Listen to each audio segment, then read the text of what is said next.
ah mais Valence yow tu es maîtrisable yow Valence Barça maîtrisé na la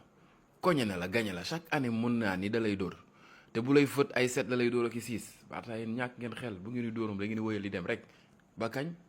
ah yow Valence yow jéemoo dara yow Valence ah yow Barça menacé na la balancé la saccagé traumatisé il t'a bastonné aujourd'hui bien bon avec l'aide de Kane kooki di Fermin Lopez un très grand joueur chaque année mu wan leen ne il mérite beaucoup plus de temps de jeu il l'a montré aujourd'hui ci numéro 10 bi rôle bi nga xam ne mu ko doon joué aujourd'hui il était explosif aujourd'hui bokk ci organisation jeu bi il crée des occasions il marquait il a tout fait aujourd'hui Dani Olmo nag dafa commencé perdre Olmo daa mel ni ku nar a yàqu waaye Fermin mi ma gis nii je ne pense pas que nii di nga jëlati place am kii bu continuer sur cette lancée ba mën na dana ji un très grand joueur mais Pedri comme d'hab 100% il donne tout techniquement offensivement il apporte beaucoup défensivement il récupère beaucoup de ballons mais Casado waaw tey il a délivré un très bon match avec passe décisive bi nga xam ne jox na ko kooku di Fermin te li gën a garaaw ci match bi Lewandowski dafa dugg ànd ak confiance dugal 2 buts buteuru tey Barça yi ku ne 2 bi nga jot a dugal loolu mooy firndeel que ni tey animation offensive bi tey jàll na armada offensive Barça bi neexut a tee tey Valence nag tey sombré wu na ñu dóor ko 6-0 en tout cas Barça lancé wu na ne Real Madrid jiital nga ma 2 de waaye du ma la bàyyi de waaw en tout cas Rashford aussi aujourd'hui il a essayé de se montrer mais Hans Flick malheureusement may ko temps de jeu bi war Bernard defaat na retouram et c'est une bonne nouvelle pour vous les Catalans en tout cas félicitations à vous l'essentiel c'était les 3 points jaa ngeen jëf 6-0 ñoom moom xoolu yërmande 0 ñoom xoolu yërmande 0 suñ la jekkoo moom nii rek incroyable les gars victoire du FC Barcelone 6-0 contre Valence xaw ma Barça ñoo soxor xaw ma Valence ñoo ñàkk jom 6-0 daaw 7 la ko dóor ren mu dóor ko 6 non si Valence la. bon les gars di leen wax ni les maillots sont toujours disponibles pour képp ku bëgg si maillot yu bees yi rek maillot Barça wala club boo mënti bëgg rek dama koy jaay mun nga ma contacter 76 430 53 16 wala si 71 031 00 72 ñaari numéro yëpp boo si woote incha allah mun nga ma jot ma jaay la maillot boo mënti bëgg am na flocage livraison foo mënti nekk incha allah di nga jot si maillot yi. bon les buteurs sont doublé de Robert Lewandowski doublé de Fermin Lopez doublé aussi de Rafinha 3 joueurs ñoo doublé tey. mais Fermin Lopez quel joueur tey match bu extraordinaire la def auteur d'un doublé en plus tey dafa dugal bii bu rëy sax laa la wax nii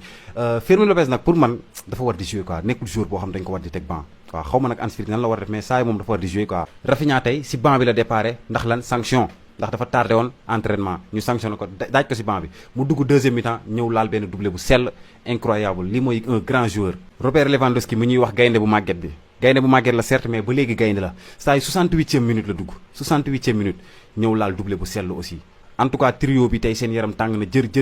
mais ku nekk ñëw laal sa doublé bu sell ñaar ñi deuxième mi-temps lañ dugg ñëw laal doublé kii dafa débuté match bi ñëw laal doublé aussi donc gars yi le Barça revient à la deuxième place gis ngeen Barça actuellement moo jël deuxième derrière le Real Madrid avec 10 points Real Madrid am 12 points donc Real rawee na ko 2 points daaw démb Athletic Bilbao dafa def match nul dañ koo dóor du moins moo tax moom mu wàcc à la 3e place avec 9 points. Lamine Yamal moo mérité ballon d'or ci kaw kii Lamine Yamal est-ce que moo mérité ballon d'or ci kaw kii. mais arrêtez waay arrêtez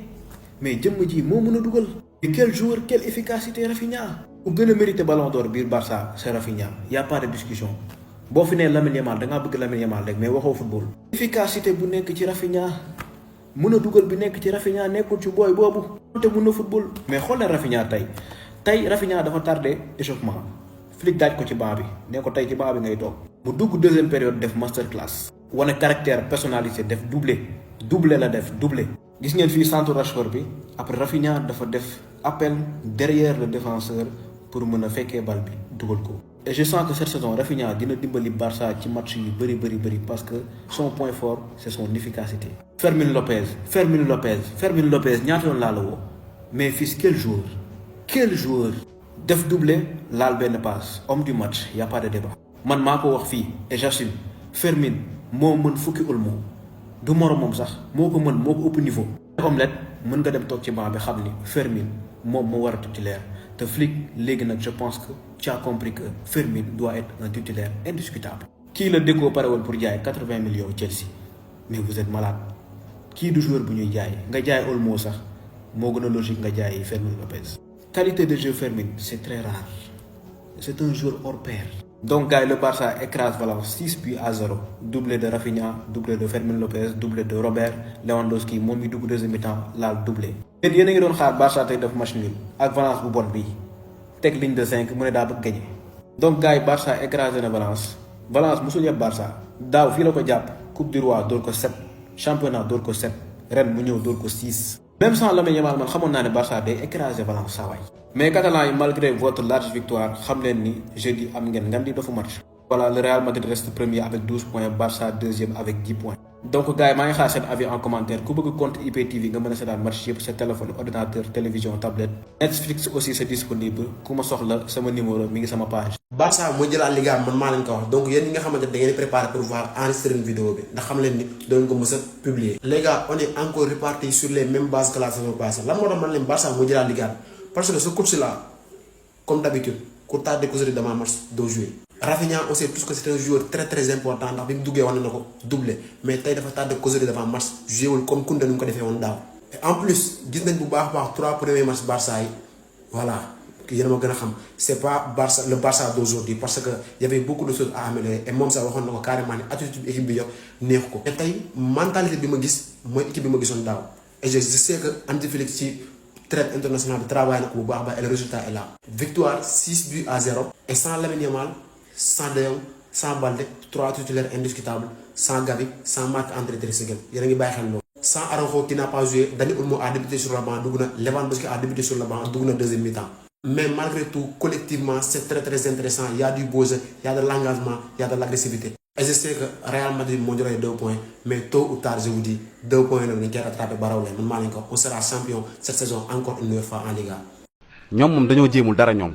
waa Valence ñoom jéemuñ dara ñoom xool leen 3 derniers matchs Barça Valence yi xool leen 6-0 5-0 7-1 fu ko Barça fekk mbugal ko ay wulliwaat yu metti ngeen defee ni liy jàmm la en tant que équipe yow nga ne équipe nga buy jouer première division fu la équipe bi jàpp mbugal la ay 7-0 6-0 5-1 yu kenn xamul ah jéemuñ dara. man ñi ko def toog naan ñu ngi espérer am match nul wala Valence faqastalu dóor Barça man ñoo ma def ay ree quoi yéen xalaat ngeen Valence mi jàpp Barça dóor waaye baax na si ñoom sax ñun de toute façon ñun yàlla def na ne ñun bëgguñu Valence quoi ñun Valence bëgguñu ko te duñ ko mës a bëgg parce que ñun ak ñoom dafa am fuñ jaar quoi ba ñu leen doon ñaanal sax ñu wàcc deuxième division mais dañuy rëcc donc ñun match bi suñu yoon new si Barça si sax dafa tudd da ngeen waroon yokk dóor 7 8 wala 9 wala 10 sax seen affaire la ñoom faraluñu leen équipe boo xam ne ñàkk jom fu la équipe bi téye 11 joueurs contre 11 joueurs si terrain ñu jàppale di leen mbugal nii di toroxal nii ñàkk jom ba bëgg a dee waaw Valence bi lay yéen a ko defoon sax yéen ñi toog di espérer ay Valence mi dóor Barça équipe bi ñàkk jom yi. Barça tey 6-0 la dóor 6-0 tey suñu dëkkandoo yi dañoo mer dóor nañ Valence 6-0 bon ginnaaw bi loolu yëpp weesoo nag léegi yéen a ma gën a xam comme que Real joué na ba pare Barça joué na Atlético joué na Espagne ñëpp joué nañ ba pare léegi nag ñu jublu si wàllum classement bi xool équipe bu nekk ban position nga nekk kan mooy première kan mooy kii waaw yooyu da siy baax ñu koy fàttaliku quoi parce que nag ñëpp joué nañ ba pare léegi nag dañuy jublu si classement bi. avant ñu ñëw si classement bi nag dama leen di fàttali tous les maillots sont disponibles sama gars yi képp ku bëgg maillot Real Madrid yu bees yi original domicile bi extérieur ak 3e maillot muy maillot Barça Paris City bu ngeen mënti bëgg maillot équipe nationale Sénégal maillot bu ngeen mënti bëgg rek c'est disponible mun ngeen ma woo si 76 430 53 16 wala si 71 031 00 72 ñaari numéro yi boo ma si mënti woo incha allah di nga jot maillot plus flocage tout est disponible ak livraison foo mënti nekk extérieur ak intérieur du pays yëpp. et maintenant voici le classement gars yi après 4e journée ba mu jàllee Real Madrid mooy toujours leader 4 matchs 4 victoires mu am 12 points moo nekk ca kaw ñooy leader ñooy chef ku si topp FC Barcelone avec 10 points mooy 2e Bilbao 3e Bilbao dem dañu leen dóor loolu moo tax ñu yéegaat ñu wàcc Barça dóor tey Barça yeeg jël 2e après Getafe 4e Villarreal 5e Espanyol 6e Alaves Elche Osasuna ak Real Betis. et 2e partie tableau bi moo nekk nii ñu commencé 11 Atlético Madrid El Cholo ñoom démb dañoo dóor ñoom tamit loolu moo tax ñu yéegaat parce que ñoom su ma juumul ay 16e lañ jógee xaw ma ñaata actuellement ñu ngi 11e ak 5 points ku si topp Séville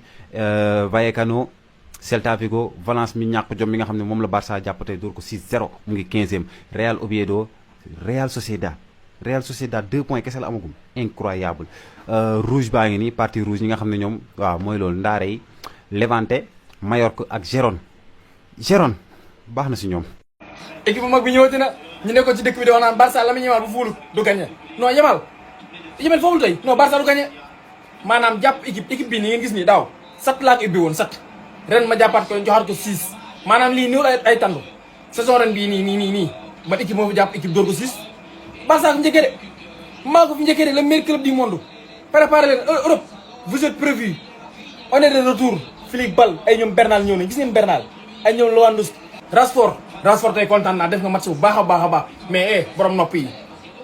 Gérard Martin non il a fait un très bon match Gérard Martin tey moom dox na tey moom géral nga ma latéral bi non Fermin Lopez mi la Chelsea doon waxaale ne du ko jënd Fermin Lopez mi non Rafinha kontaan naa gars yi dama bëgg ay kër laa bëgg ngir yàlla ngeen joxal ma ko nu mu tuddati man sama homme du match xam naa gars yi Fermin lañ jox homme du match mais man Gérard Martin mooy sama homme du match non vraiment tey kontaan naa waaye gars yi kontaan naa